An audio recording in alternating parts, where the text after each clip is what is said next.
Samurai Nippon. The Mystery of Uesugi Kenshin. Opening. Why didn't the man known as the strongest warrior of the Warring States period aim to unify Japan? Undefeated in over 70 battles, Uesugi Kenshin, feared as the Dragon of Echigo, he had countless chances to seize control of Japan, but he chose not to. There lies the ultimate contradiction of this warrior. But first, please subscribe to our channel and hit that like button. This helps the algorithm show you more videos perfectly suited to your interests. Chapter 1.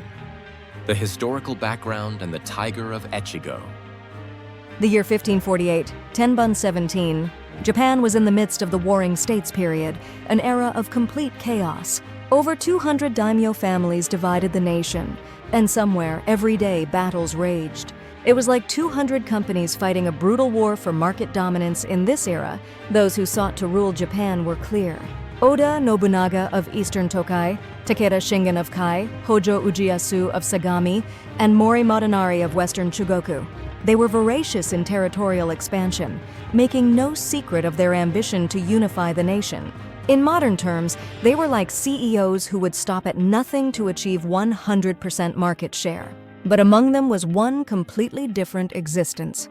Uesugi Kenshin, who ruled Echigo Province, present-day Niigata Prefecture. He was a man who fundamentally overturned the common sense of his era. While other daimyo seized territory and tormented the people, Kenshin alone walked a different path. Kenshin's birth name was Nagao Kagetora. Born in 1530, Kyotoku III, as the fourth son of Nagao Tamikage, guardian deputy of Echigo, being a fourth son was disadvantageous for succession. Therefore, from a young age, he was sent to a temple to study Buddhism deeply. This childhood experience would definitively shape Kenshin's values during his temple life.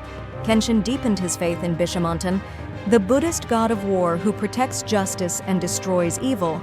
The young Kenshin became deeply devoted to this deity. He vowed to become one who fights for justice, but fate called upon Kenshin.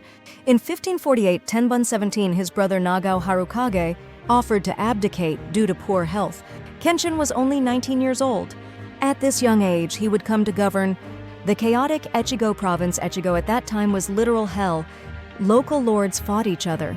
The people suffered, and governance was on the brink of collapse. In modern terms, it was like a company on the verge of bankruptcy. With various departments in conflict, everyone thought Echigo is finished, but Kenshin did not give up. He unified the lords not just through force, but through dialogue and persuasion. And above all, Kenshin himself fought on the front lines, a 19-year-old young lord risking his life to protect his retainers.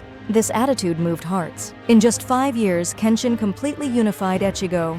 His leadership could only be described as genius, and his true strength was proven on the battlefield. In 1556 Koji II, when Kenshin was 26, his first major trial arrived. Uesugi Norimasa, the Kanto Kanrei regional administrator, fled to Echigo after being defeated by Hojo Ujiyasu. Norimasa tearfully begged for help. Please stop the Hojo's tyranny. At this time, his retainers strongly opposed. Kanto is too far. If Echigo becomes undermanned, we'll be attacked by Takeda or Hojo. There's no benefit at all. Indeed, by Warring States logic, battles without profit should be avoided. But Kenshin declared, I cannot abandon those in need. That is the way of the warrior. I fight not for profit, but for justice. His retainers could say nothing to these words. Kenshin's battles began here. And in 1561, Eiroku IV, when Kenshin was 31, the fateful battle arrived. His opponent was Takeda Shingen, whose name resounded throughout Japan. The location, Kawanakajima in Shinano Province. Chapter 2. The Death Struggle at Kawanakajima. The Battle of Kawanakajima. No Japanese person is unfamiliar with this name. It was one of the most famous and most fierce battles in Warring States history. But there was a long-standing grudge leading to this battle. Takeda Shingen and Uesugi Kenshin. Why did they clash at Kawanakajima 5 times? It was a dispute over control of Shinano Province. Shingen invaded from Kai into Shinano, capturing castles, one after another, and seizing territory. The local lords of Shinano suffered under this Takeda invasion, particularly Murakami Yoshikyo, who lost to Takeda twice and lost his domain in 1555. Koji won. Murakami Yoshikyo sought help from Kenshin. Please stop Takeda Shingen's tyranny. Kenshin immediately agreed. If Shingen acts against justice, I will stop him. Thus began the confrontation between the two strongest warriors of the warring states.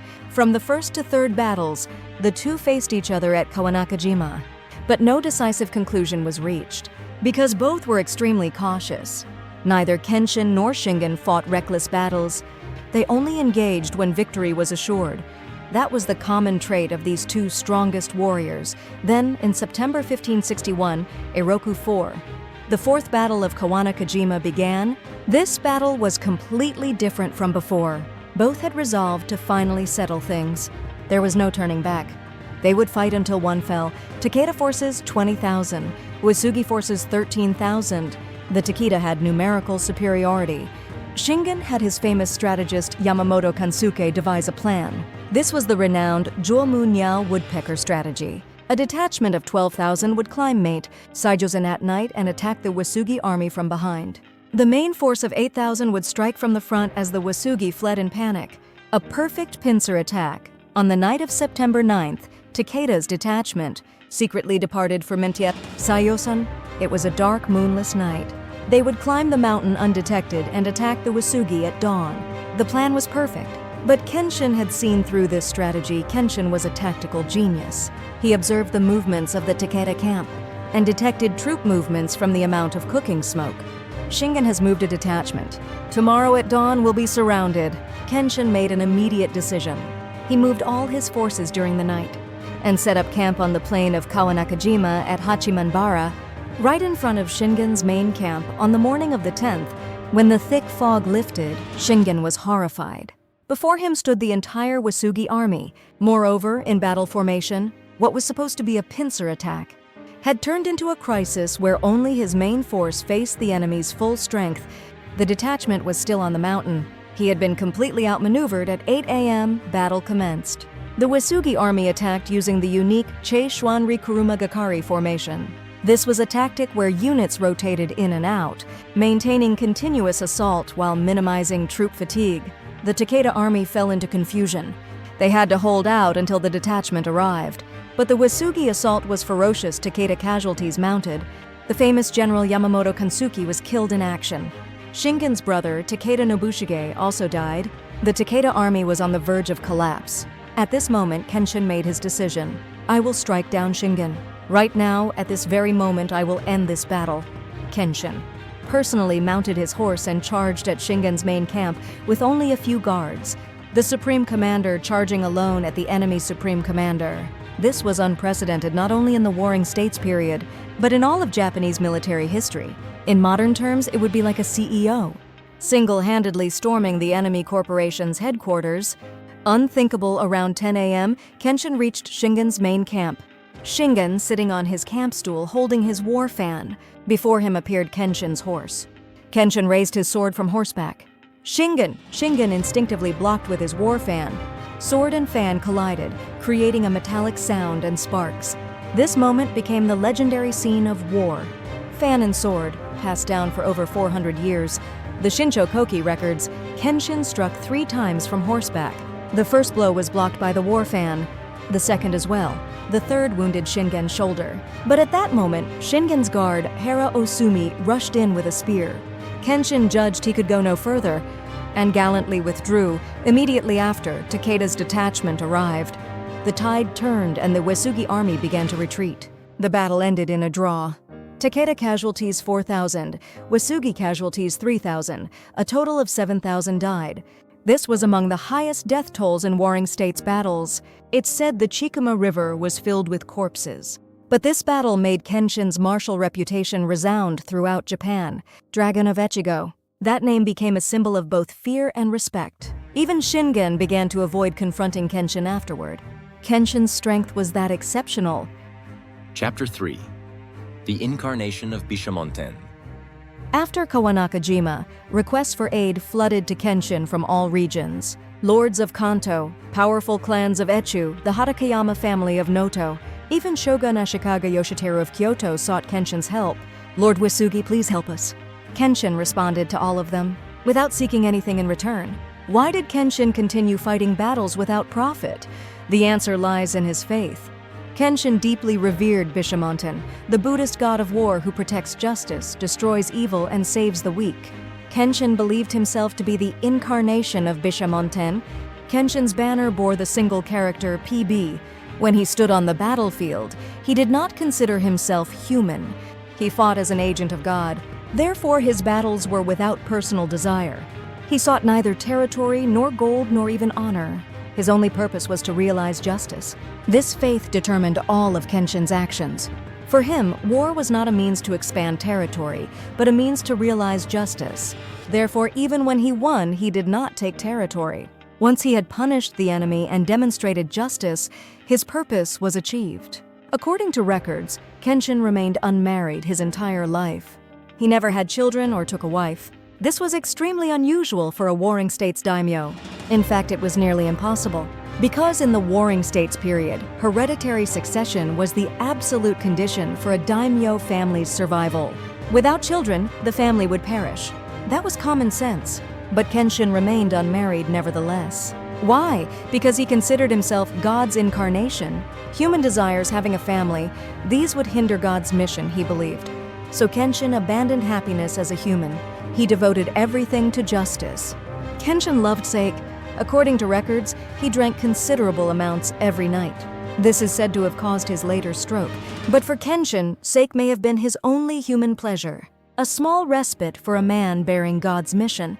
And there is another famous anecdote about Kenshin, the story that gave rise to the saying, sending salt to the enemy.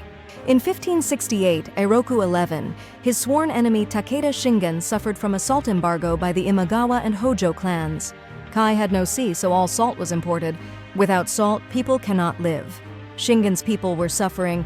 At this time, a retainer advised Kenshin, now is the time to attack Takeda. Without salt, the Takeda army cannot fight. Indeed, by warring states' logic, this was correct. But Kenshin answered, I fight Shingen on the battlefield. But tormenting the people is not the way of the warrior. And Kenshin sent Echigo salt to Shingen. When Shingen learned of this action, he was reportedly amazed. He told his retainers, Kenshin is a true warrior. Though enemies, they respected each other. This was the code of honor of warring states warriors. But Kenshin was the only one who could practice this code. In 1570, Genki 1, Kenshin's greatest opportunity arrived. Oda Nobunaga was in dire straits, fighting the allied forces of Asai Nagamasa and Asakura Yoshikage. An urgent request for aid came from Asakura Yoshikage to Kenshin. Lord Uesugi, please help us. You are the only one who can stop Nobunaga. If Kenshin had attacked Nobunaga with full force at this time, Japanese history would have completely changed. Nobunaga would have been caught in a pincer attack and likely perished. There would have been no unification, no Azuchi Castle, no Honnouji incident. Everything would have been a different history. But Kenshin did not move. Why? Because there was no great cause in fighting Nobunaga. Nobunaga was certainly brutal, but Asakura Yoshikage was also a dark lord who tormented his people. For Kenshin, battles without great cause were meaningless, even if it was an opportunity to seize control of Japan. Thus, Kenshin passed up numerous opportunities to seize control of Japan. So what did Kenshin fight for? The answer will become clear in the next chapter. Chapter 4. The War God's Final Days. The year 1577, Tensho 5. Kenshin, at age 47. Finally, Kenshin moved in earnest. His opponent, Oda Nobunaga. Why did Kenshin decide to fight Nobunaga at this time? Because Nobunaga had begun to control Kyoto and threaten the imperial court. Protecting the emperor, that was Kenshin's great cause. This year, Kenshin invaded Noto province, present-day Ishikawa prefecture. The Hatakeyama family of Noto was on the verge of destruction, attacked by Oda forces. Kenshin went to their aid and besieged Nanao Castle, held by Oda forces. In September, Nanao Castle fell. Kenshin's army advanced further south. Oda Nobunaga dispatched his retainer Shibata Katsuie with an army of 30,000. But fate favored Kenshin. On September 23rd, at the Todori River in Kaga province, Kenshin's army clashed with Shibata's army. This was the Battle of Tedorigawa. Kenshin's tactics were brilliant. He launched a night attack, throwing the Oda army into complete confusion. Shibata Katsui fled helplessly. The Oda army suffered numerous drowning casualties. Nobunaga's forces were utterly defeated before Kenshin. This was humiliating for Nobunaga. With this victory, Kenshin's momentum reached its peak. Next was Kyoto. If he advanced now, control of Japan would be Kenshin's. Everyone was certain. Nobunaga feared, if Kenshin comes, it's over. In March 1578, Tensho VI, Kenshin planned the greatest operation of his life, simultaneously conquering Kanto and Hokuriku, then advancing directly to Kyoto. Departure scheduled for March 15th. An army of 100,000 assembled at the base of Kasugayama Castle in Echigo. Provisions, weapons, everything was prepared. All that remained was Kenshin's command March 9th. Kenshin entered the privy at Kasugayama Castle, but there he suddenly collapsed. It was a stroke. Kenshin lost consciousness and collapsed. His retainers panicked. My lord, but Kenshin did not awaken. 4 days later, on March 13th, Uesugi Kenshin passed away at age 49, just 2 days before departure. Just 2 more days. Indeed, if Kenshin had lived just 1 more year, Oda Nobunaga would likely have perished. Japanese history would have completely changed. Kenshin's death was too sudden, and he had no heir. The price of remaining unmarried his entire life came due here. Kenshin had 2 adopted sons, Uesugi Kagekatsu and Uesugi Kagetora. These 2 fought over succession, causing civil war. This was the Otate no Ran. The conflict continued for over a year. Ultimately, Kagekatsu won, but the Uesugi family's power was greatly diminished. Many retainers died, domains were devastated. The mighty military force Kenshin had built was lost. The Dragon of Echigo was no more, thus ended the era of Uesugi Kenshin. He left this world without seizing control of Japan, but his death marked the end of an era. Chapter 5. What Kenshin Left Behind. Why didn't Uesugi Kenshin seize control of Japan? There is a clear answer to this mystery. He didn't fail to seize control. He didn't want control. Kenshin had more than enough ability to seize control of Japan. His military strength was the strongest of the warring states. His economy was enriched by Echigo's abundant rice, the luxury textile ramie, and gold mines. He had the people's trust. Daimyo from various regions relied on Kenshin. All conditions were met. But he did not seize control. Why? Because his purpose was not unification of Japan, but realization of justice. For Kenshin, military force was not an end, but a means. To save the weak, protect justice, and destroy evil, that was his mission as Bishamonten's incarnation. Seizing control of Japan was not part of that mission. This set of values was completely heretical in the Warring States period. For daimyo of that time, territorial expansion was the greatest goal. The strong ruled the weak. That was common sense. But Kenshin was the opposite. He fought the strong to save the weak. In modern terms, Kenshin was like a CEO who prioritized principles over profits. He chose doing what was right over maximizing profit. Shareholders might criticize, but employees would respect him. That kind of CEO, in fact, Kenshin's way of life had a great impact on later Japan. When Bushido was established as a philosophy in the Edo period, Kenshin was considered the ideal warrior. Valuing righteousness, abandoning personal desire, this is the core of Bushido. And Uesugi Kenshin most perfectly embodied this spirit in the Meiji era. When Nitobe Inazo wrote Bushido in English, this book was read worldwide and conveyed Japanese spiritual culture to the world. In it, Nitobe introduced Kenshin as the warrior most faithful to the Bushido spirit. Kenshin's way of life became a spiritual pillar for Japanese people and was broadcast to the world. What if Kenshin had seized control of Japan? A completely different nation would likely have emerged from those created by Nobunaga, Hideyoshi, and Ieyasu. It would be a nation governed not by force but by justice. A society where the weak were saved and the strong were restrained. Ideal but extremely difficult to realize, but there are no ifs in history. Kenshin died at 49 without seizing control of Japan. However, his spirit did not die. It still lives today. Even in modern Japan, Kenshin is loved. In Niigata Prefecture as the Dragon of Echigo, in Yonezawa City, Yamagata Prefecture as Yonezawa's benefactor. Kenshin laid the foundation for the Uesugi family that moved to Yonezawa. That's why the people of Yonezawa still revere Kenshin Uesugi Kenshin. He is remembered in history as a warrior who did not seize control of Japan. But that is precisely why he is forever spoken of as the war god and the man of righteousness. Winning through force is something anyone can do. But maintaining one's convictions is not something anyone can do. Kenshin chose that most difficult path. Not profit, but justice. Not power, but conviction. Not control of Japan, but righteousness. That was the way of life of the man called Uesugi Kenshin. Ending. Over 440 years since Kenshin's death. Yet his spirit still lives in the hearts of many Japanese people, fighting for justice, saving the weak, maintaining one's convictions. This spirit has been passed down through the ages. History is not made only by victors.